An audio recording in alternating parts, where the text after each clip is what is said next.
The Fat Controller prefers steam engines on his railway, but he finds diesels useful too. That was why he had brought BoCo to help Edward run his branch line and to pull trains on the main line. The other engines laughed when he told them about meeting Bill and Ben, and they quickly became friends. All except Donald and Douglas. "He may be a hard worker," said Douglas grimly, "but take our word, diesels are nothing but trouble." "Some diesels are," said Duck, "but not all of them. BoCo is quite nice, really. Maybe he could help look after your trains." "Nay, thanks," snorted Donald. "We can manage on our own. We were nearly scrapped because of diesels."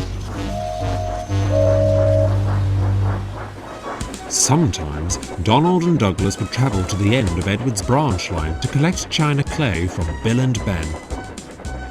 They'd go backwards and forwards, swapping empty trucks for full ones. BoCo had tried to be friendly, but the Scottish twins took no notice.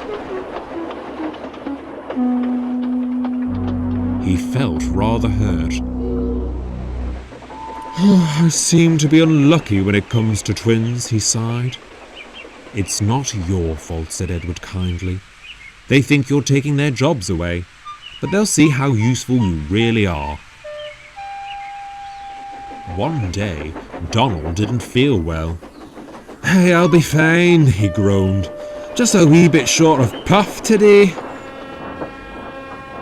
He brought the empty trucks safely to the harbour. But on his way back, Donald struggled with the loaded ones. He reached the middle station, but could go no further. "You've got a steam leak somewhere," sighed the driver. "We shall need help to finish our journey."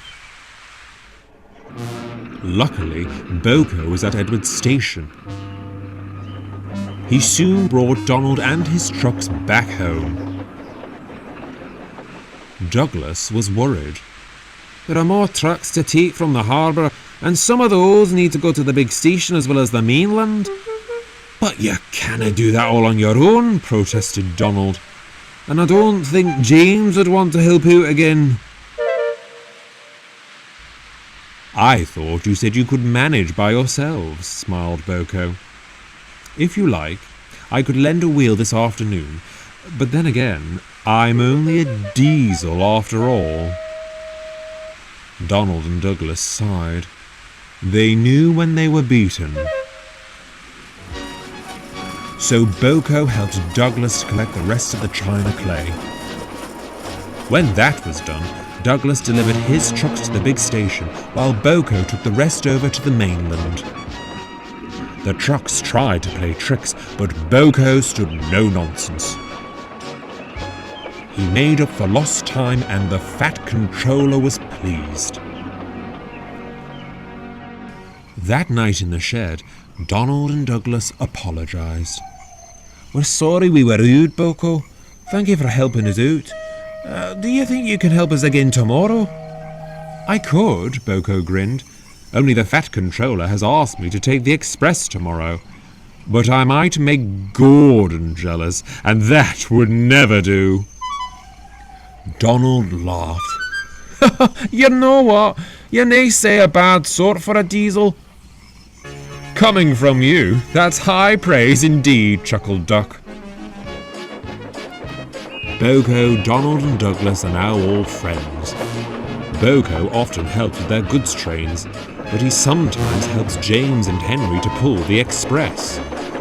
And as for making Gordon jealous, well, that's another story.